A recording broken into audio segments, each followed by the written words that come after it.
I once had a lawyer from Florida confess to me off the record that probate in Florida is more complicated than it should be. Truthfully, he said, it's kind of a racket. I feel the same way about probate in New York State. In fact, sometimes I tell New York folks that they'd rather saw off their left arm than have their estate go through New York probate. And that's only a mild exaggeration. What is it about probate that causes it to cost money? Why does it cause delay? Why can it add to stress at an already stressful time when you're mourning the death of a family member? I'm going to offer a technical definition of probate, but knowing that water is one hydrogen molecule and two oxygen molecules doesn't communicate the feeling of being wet. So in addition to giving a definition of probate, I'm going to splash some cold water on your face, figuratively, with my probate tale of the Laughing Heir. The H2O definition of probate is this. Probate comes from the Latin word probare, which means to prove. Probate is a legal process to prove that a document is the legally enforceable last wishes of a deceased person, naming the executor and identifying the beneficiaries of the estate. But what if there is no will? If there is no will, then there's still going to be probate, except we're proving that there was no will, and a statute fills in the blanks that the deceased neglected to set forth in a will. The statute would then say who the beneficiaries are and who is qualified to be the executor. Wow, that's a mouthful. So probate, in theory, is a system meant to avoid fraud and to allow creditors to make claims against your estate. So much for the more technical definition of probate. Now for the cold water on the face. Let me tell you the tale of the Laughing Heir. This story takes place in a magical land called New York. Any similarity to real people, living or dead, is purely coincidental. This story is fiction-ish, so if you know someone named Kevin McSham, it's not him. I thought I was making that name up. I also squared some angles to make this clearer and to understand and to make it more easy to understand for non-lawyers. But this is basically a true story. Before I get to the part of the story where attorney Kevin McSham slanders my client by calling her a laughing heir, you need to know what that means. Imagine one of those 1960s dramedies where the opening scene is a woman in her pajamas answering the door to a man in a suit who asks her, "Are you Julie Lemonsquare?" And she says, "Yes." And he says, "You've just inherited $1 million from your second cousin Paul, who you never met or even knew existed. Paul didn't make out a last will, and you're his closest relative. So you inherit the estate." So a laughing heir is someone who inherits money and did not expect to inherit the money. They're said to be laughing all the way to the bank. That's where it comes from. The deceased failed to make a will or any plan, and so the probate law identifies who's entitled to receive their estate. Now, in my 25 years of practice, I've never once experienced someone laughing at the death of another. It may have happened, but it didn't happen here. In our story, Julie Lemonsquare was a perfectly delightful person who no one could imagine would ever laugh because another died. In this case, the deceased was Julie's distant cousin Paul. Paul had lived on a farm that he and his sister inherited from their parents. And their parents had inherited it from their parents, and so on back a couple hundred years. And in the intervening time, the farms had all disappeared, and land became more and more valuable, until one day, the neighborhood was all mansions except for this one old farm. Cousin Paul and his sister lived there together until their 90s. They never married or had children, and when the last of them died, someone had to figure out who would inherit their estate. In New York, there's a government official called the public administrator, whose job it is to administer the estates of people who have no will and have no clearly defined heirs or somebody to step forward, right? The public administrator administers the estate of people like Cousin Paul. And they also determine who are the laughing heirs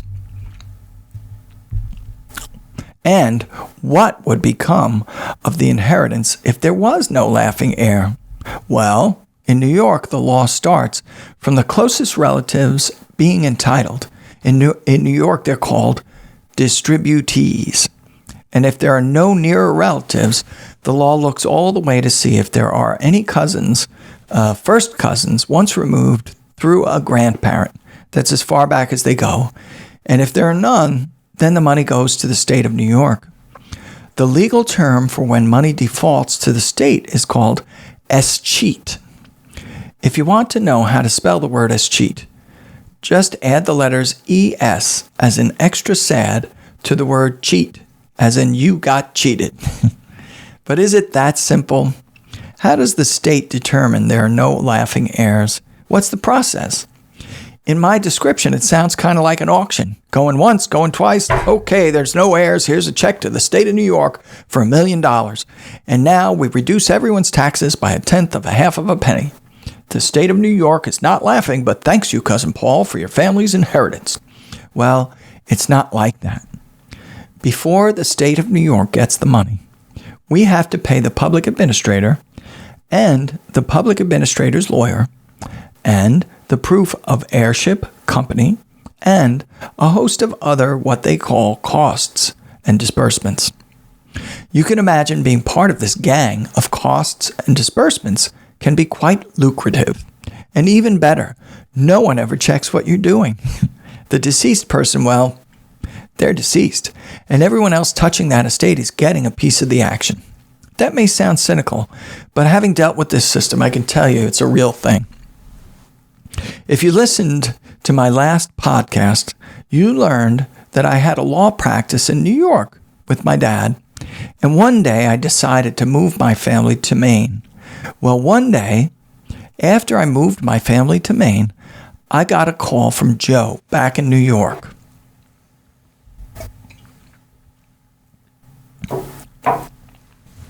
Joe was an estate planning lawyer in New York and a friend and contemporary of my father. When I first graduated from law school, Joe showed me how to draft a will, how to conduct an execution ceremony, the ins and outs of doing things the right way that they don't teach you in law school. Joe also taught me how to interact with the probate court.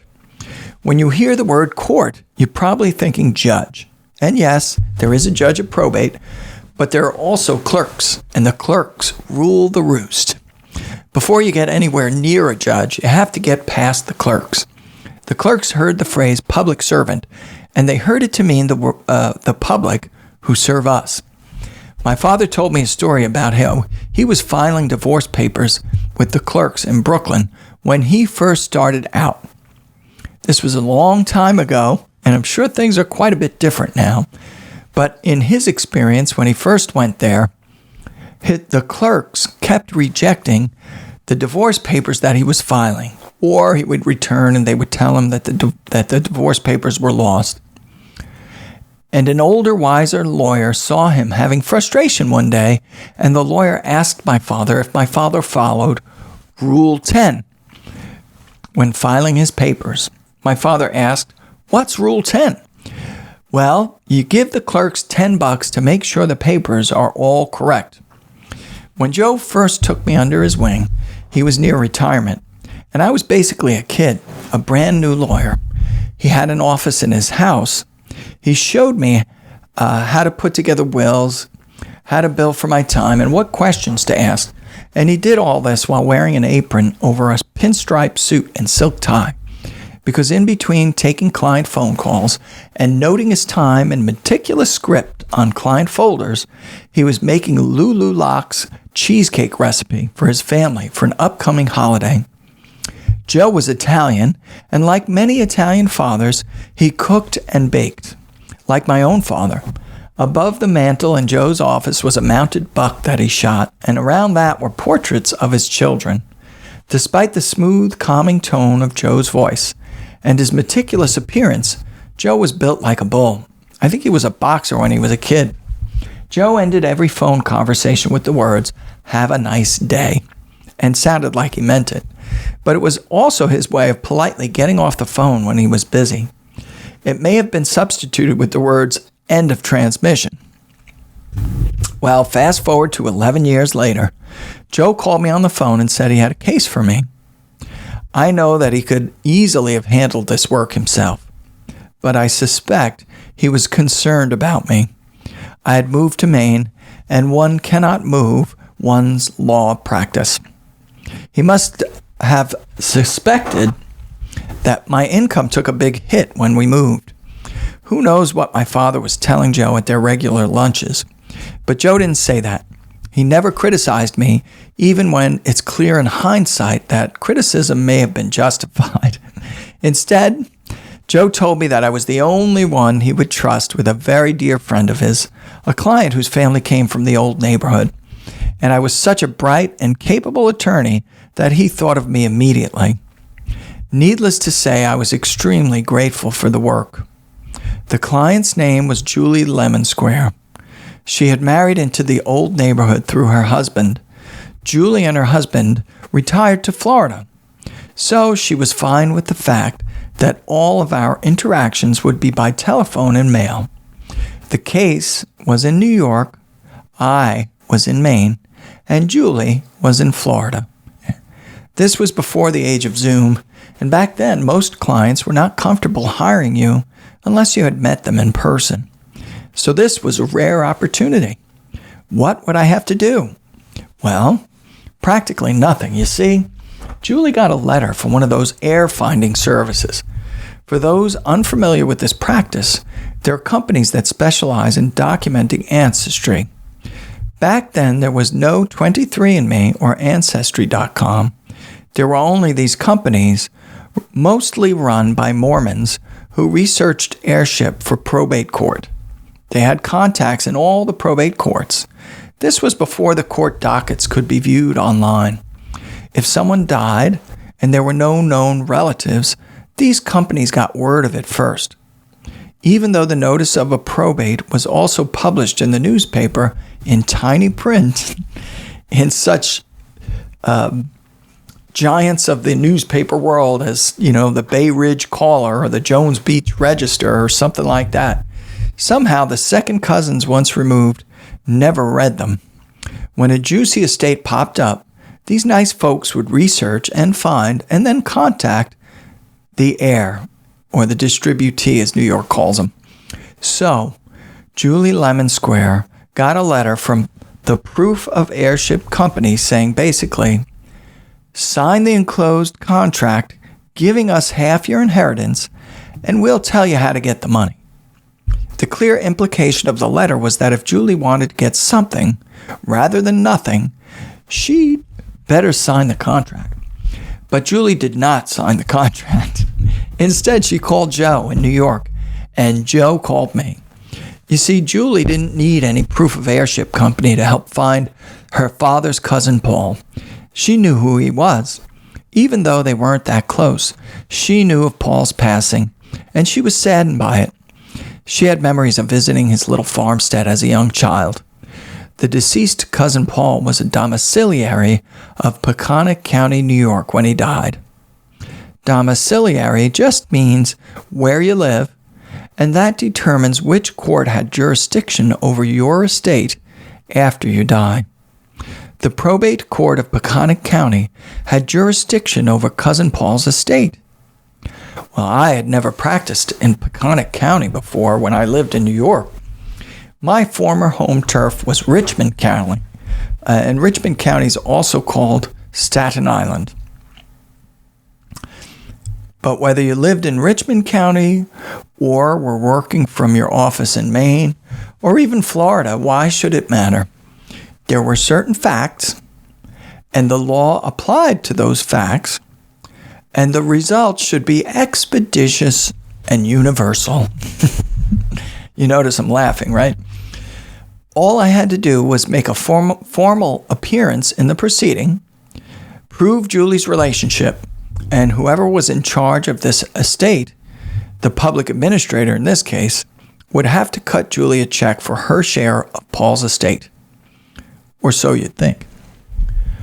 Once I filed my formal appearance in the Peconic County Probate Court, I received a phone call from the law firm working for another cousin on the other side of the family.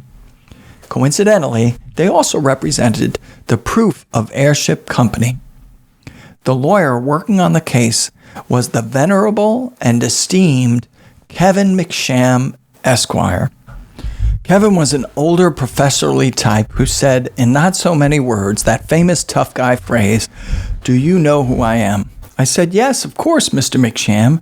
Don't you teach the course on probate?" Which I only knew because he told me.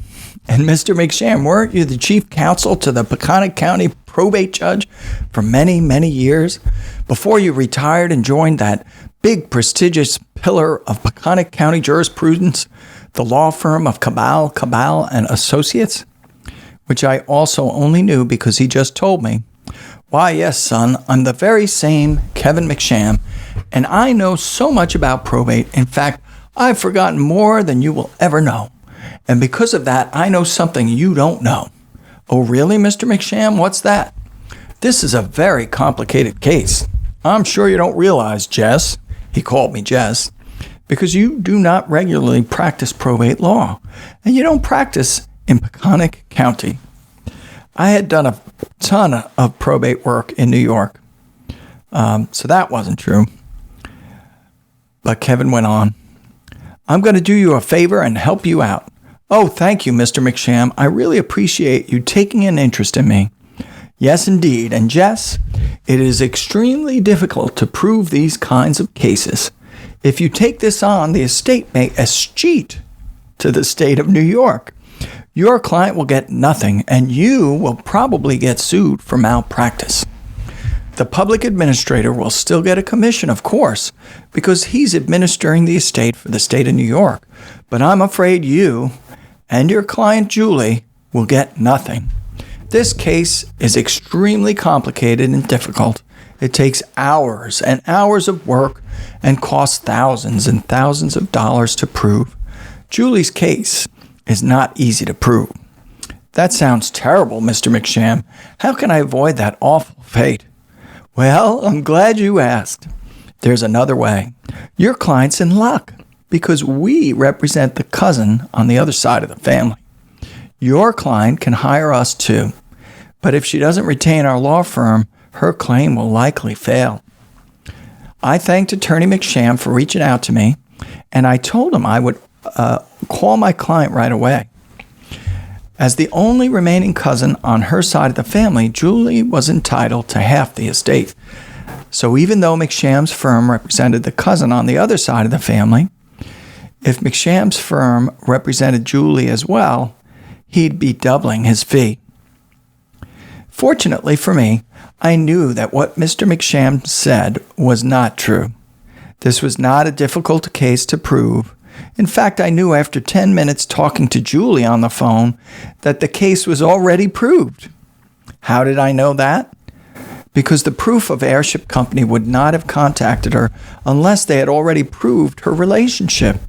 The fact was, Mr. McSham's client could not get his inheritance without also proving Julie's relationship and right to an inheritance because they were both part of the same family tree. In order to prove his client's case, Mr. McSham would have to also prove my client's case. He could not submit a family tree with Julie Lemonsquare's branch cut off. McSham's firm could not recover a penny without filing information that not only proved their client's right to inherit, but would at the same time also prove Julie's relationship and right to receive an inheritance. I told Mr. McSham I would discuss it with my client and get back to him, but I had no intention of getting back to him. Julie understood and did not want to overpay. Realizing it was just a matter of time before the court would approve Mr. McSham's family tree, all I had to do was wait. I continued to work on the case, expecting it to come to fruition in a short while. But boy, was I wrong. It didn't end there. Mysteriously, the case kept being postponed for no apparent reason. My filings mailed in from Maine never showed up in the file. I was required to file more and more papers, and still nothing was happening. After months went by, And before the next court appearance, I received a call from a partner at the big-time law firm of Cabal and Associates. He had me on speakerphone, and McSham and two other members of his firm, big partner number one and other big partner, were in the room. Rather than introduce themselves, they told me who they were in a manner similar to the way McSham had in our first conversation. Only the partners weren't as polite. McSham, sounding like a law school professor, started off the conversation. He said that my client was getting free money. She was just some laughing heir, and she didn't deserve to receive the money. Without Kevin, she would not have known of the inheritance. Then the other two partners literally began shouting at me over the phone like cheap mobsters. Big partner told me that I could not prove my case. Didn't I hear McSham's explanation of the statute and the law? I pretended like I didn't understand what they were telling me, that I could not read between the lines. Other partner chimed in, reiterating that in his experience, no one in my position ever succeeded. But I continued to play dumb. It was obvious they were getting frustrated. I wasn't getting the message that the court delays and extra paperwork were not a coincidence, and I should expect more of the same until Julie signed on with their firm. After the bluster subsided, I timidly asked them, couldn't I just prove Julie's relationship without Mr. McSham's evidence? After all, Julie knew her family tree. She had a box of old birth records and death records and an affidavit from a former neighbor who knew the family.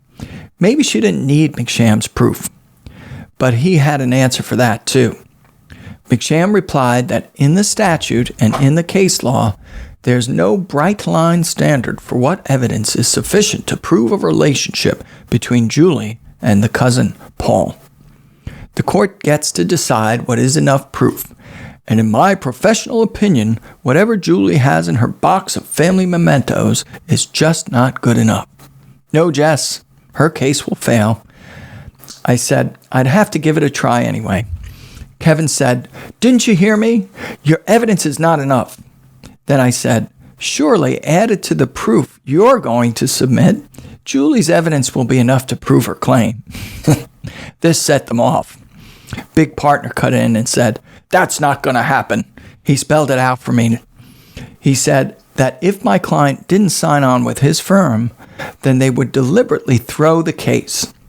They would deliberately fail to prove their client's case just to make sure that that damned Laughing Heir didn't benefit from their proof of heirship. They would let the money escheat to the state of New York rather than let that damned Laughing Heir get a penny. They threatened to deliberately fail to prove their probate case. Well, I thought, that's something.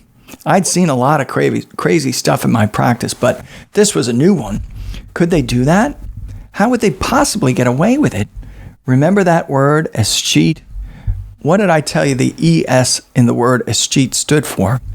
Well, Big Partner must have thought the ES stood for extra stupid, because I knew there was no way that his firm was going to throw away a big fat fee just because one of the cousins was getting the benefit of their proof of heirship. For one thing, they had to pay the proof of heirship company their cut. McSham and Big Partner's real client were not the other cousins who signed away half their inheritance. Their real client was the proof of heirship company who likely made up the bulk of their very lucrative probate practice. So I called their bluff and put together my own proof of Julie's relationship to the deceased. I had held off before then to save Julie the expense, but now I had no choice. Julie Lemonsquare had pictures of visits to her cousin Paul's house. She had family mementos, death records, birth records. She had a whole file. We even went down there and interviewed somebody who used to live in the neighborhood. And this file that any ordinary person would have accepted as evidence of a relationship to her cousin Paul, we submitted that to the judge. Somehow I got it past the clerks. But as McSham predicted, strangely enough, after the clerks rejected my filings a few times, they were finally accepted, but nothing happened. We still didn't have any decision from the court. I had hit a roadblock. I felt like I let Joe down. I called him up. He was making meatballs for Sunday pasta. I wanted to apologize to Joe. I told him what was happening. I wanted to give him a chance to take the case back because I didn't want to let him down or Julie. I thought he'd be upset. But to my surprise, his mellow tone never faltered. When I told him the shocking news of how the law firm threatened to deliberately throw the case, he just laughed. "No, Jesse, you don't need to give up this case," he said. "Julie likes you. She won't be mad. Before she retired, she was the personal legal secretary for a federal court judge in Manhattan. She understands the law." After I finished recounting my tale, in the soothing tones of someone used to consoling widows and orphans, Joe calmly asked me the names of the people I was dealing with. After I told him, Joe laughed again and said, "So, Jesse, these guys are giving you a tough time, huh? Okay, let me make a few phone calls. Have a nice day." I don't know who Joe talked to or what he said. All I know is that out of the blue, the matter was put on the court's calendar for a final resolution. The clerk said that the hearing was scheduled to submit the evidence of heirship and that afterwards the court would order the final disposition. In one final attempt to try and squeeze some extra money out of Paul's estate, McSham insisted that we all had to go to Florida. Well, in response, I wrote a letter to the probate court judge.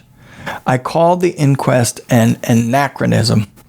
That is something old and broken that has been made unnecessary by a better new practice. I said that having such an inquest was wasteful. It was obvious in the letter that the word anachronism was a not-so-veiled insult of McSham. I requested a telephonic or video conference instead. After all, Julie submitted original documents indicating conclusively that Julie was qualified to receive a share of the estate. And to my surprise, the court agreed. So we would not be flying down to Florida on Julie's dime. We would be having some kind of a video inquest at a time when video technology was pretty much brand new in the court system. Within a week, we had a schedule for a video deposition of Julie. I flew down to New York. It was a great excuse to see my dad, even though he wasn't practicing anymore. My father insisted on coming with me to the court hearing. Joe must have told my father what happened. It was a snowy day when retired Judge Pat Bifulco and his former law partner, Jesse, drove in a dark blue Lincoln Continental to the Peconic County Probate Courthouse for what was probably its first ever video inquest. Wow. Long illness, quick death, my father said in the Napolitan Italian. It's an expression for proceedings like Paul's estate. When you're in the midst of them, they seem intractable, like you'll never end. And then one day, like magic, they're instantly resolved. That's what he meant, I think, by that. At a large table were a stenographer, the public administrator's attorney, my father, me, and McSham. My father, ordinarily a very cordial person, especially with other lawyers, did not say much. He seemed to make a point of putting the names with the faces, but then he sat and watched.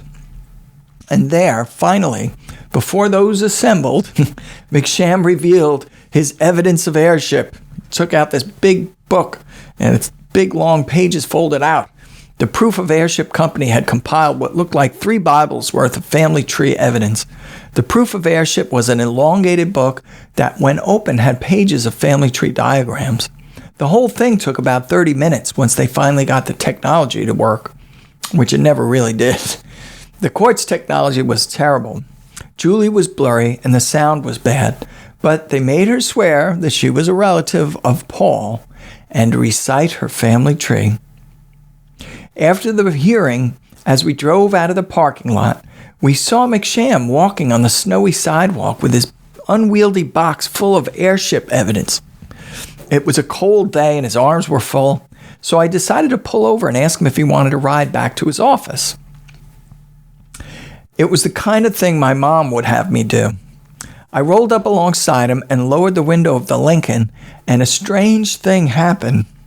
When Kevin noticed the car rolling alongside him and saw who was in it, inviting him inside, he turned white as if I had just asked him to try on his own grave for size. He nervously declined and continued walking. A week later, the judge ruled that Julie was a rightful heir, and the case was over. The end. Okay, so that's the story of the Laughing Heir and what probate can look like. When you make an estate plan, you get to decide if you want probate or not. Granted, this case involved distant heirs, but even in a relatively simple probate, you still have to prove heirship. You still need to file papers and get the clerk to accept them. And at least in New York State, you have to have a hearing. I once had a client who was a Holocaust survivor. Her entire family was murdered in concentration camps. When she died, to get her will admitted to probate, we had to file evidence of her family tree. Can you imagine? After a few probate experiences, I adopted a practice that served me well thereafter. I'll share that in another video for young lawyers. Well, that's the end of part 1 of Wills versus Trust series. Now, in the beginning I said, if you listen to the end, I would tell you 2 reasons why someone might intentionally choose to go through probate rather than avoid it by using a trust-centered estate plan. Given the fact that you could avoid probate, why would you deliberately choose to undergo probate instead? Well, here are the 2 reasons. Reason number 1. In most jurisdictions, the creditor claim period is shorter when you use the probate system. That is, the statute of limitations to file a claim against the estate can be shorter if you use probate. And reason number 2, if you die and your spouse is in a nursing home, there's a way to protect the entire estate for her benefit without losing Medicaid nursing home benefits. That means that if your spouse doesn't need the assets, they can be preserved for your children. But in many states, such as Maine, for instance, in that specific instance where your surviving spouse is in a nursing home, you can only protect those assets using probate. So, join us for our next episode entitled Cafe Dreams. In Cafe Dreams, I'll use a story to illustrate how probate can save your family money in a long-term care scenario. Okay, thank you for listening, and I'll see you next time on the Life Counsel Podcast.